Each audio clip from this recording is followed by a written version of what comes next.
বাংলাদেশে এটা একটা নতুন শিল্পের সম্ভাবনা। জাহাজ শিল্পটা বাংলাদেশের জন্য একটা নতুন দ্বার খুলে দেবে ভবিষ্যতে। আমাদের ভবিষ্যতে অনেক ফরেন কারেন্সি ইনকাম হবে দেশের জন্য। আমাদের দেশে জাতীয় অর্থনীতিতে এটা খুবই ইম্পর্ট্যান্ট। লেবার ইন্টেন্সিভ ইন্ডাস্ট্রি হওয়াতে জাতীয় পর্যায়ে এই যে এমপ্লয়মেন্ট বাড়া, এই যে আপনার ইনভেস্টমেন্ট আসা এবং এগুলো ডিস্ট্রিবিউট হওয়া, জিডিপি ডেফিনেটলি বাড়বে। এক, দুই, আরেকটা সোশ্যাল সাইড আছে যে বেকারকে যদি আমরা বেকার রাখি তো দে উইল ইট, তারা তো খাবে দাবে কিছু করবে, তার জায়গায় এরা ইউজফুল ওয়ার্ক ফোর্স হিসাবে থাকতে পারে। বাংলাদেশের শিপ বিল্ডিং ইন্ডাস্ট্রির ভবিষ্যৎ ইনশাল্লাহ আমরা সবাই আশা করি খুব উজ্জ্বল।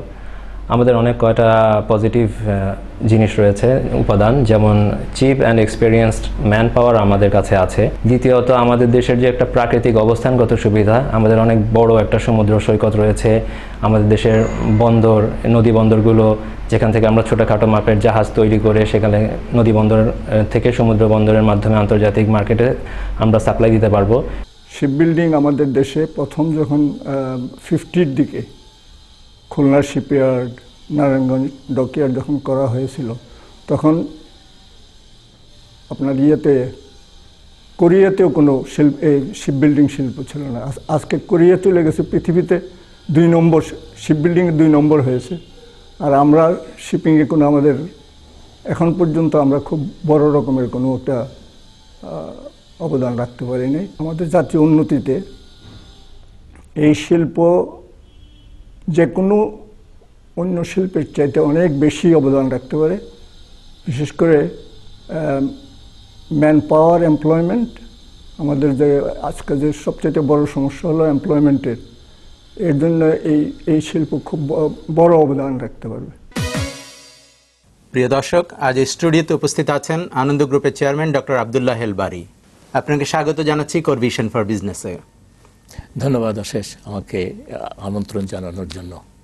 আপনারা বলছেন যে বাংলাদেশকে শিপ বিল্ডিং ইন্ডাস্ট্রি একটা উন্নত দেশের কাতারে নিয়ে যেতে পারে অতি অল্প সময়ে। আপনারা এত আশাবাদী কিভাবে? আমরা যুগে যুগে তাই দেখছি। বিভিন্ন দেশে আমরা দেখছি যে বিলেত, কোরিয়া, চায়না, ইন্ডিয়া সবাই বড়লোক হচ্ছে। যদি কমার্শিয়াল দিকটার কথায় আমরা বিবেচনা করি, জাহাজের ক্রস কান্ট্রি ট্রেড বা এক্সপোর্ট অ্যাবাউট $200 বিলিয়ন পার ইয়ার। তার মানে আমরা যদি গার্মেন্টসের সঙ্গে একটা তুলনা করি, এটা 5-6 টাইমস বড়। আর বাংলাদেশের যতগুলো উপাত্ত দরকার শিপ বিল্ডিংয়ের জন্য সবই বাংলাদেশে রয়েছে। বাংলাদেশ যে পৃথিবীতে এক নম্বর শিপ বিল্ডিং কান্ট্রি হবে না, এতে কোনো বাধা নাই। সেই হিসেবে বাংলাদেশের যদি $100 বিলিয়ন এক্সপোর্ট করতে হয়, তাহলে মনেই করতে হবে যে এরকম একটা বড় সেক্টরে বাংলাদেশের বিস্তৃতি প্রয়োজন, এবং সে বিস্তৃতি সম্ভব, কারণ বাংলাদেশে সবই রয়েছে। আর শুধু কমার্শিয়াল দিকটার কথাই আমরা বলবো কেন? আপনি ধরুন আজকে বাংলাদেশ তার যে ইন্টারন্যাশনাল ট্রেড, সিবর্ন ট্রেড, তার মাত্র 6% নিজের জাহাজে বহন করে, অথচ তার এটা 40% বহন করার কথা। আপনি শিপ বিল্ডিং করলে আপনার you will be having private shipping companies of Bangladesh, তারা এই 40% যদি ট্রেড বহন করে, কত ফরেন কারেন্সি আর্ন হবে, এবং এই সব জাহাজে কত মেরিন ইঞ্জিনিয়ার, কত ক্যাপ্টেন এবং সিম্যান এমপ্লয়েড হবে। এটা একটা ব্রিডিং গ্রাউন্ড হবে। সমস্ত সির উপরে আমরা রাজত্ব কায়েম করতে পারবো। ন্যাচারালি বাংলাদেশ অনেক ফরেন কারেন্সি আর্ন করবে।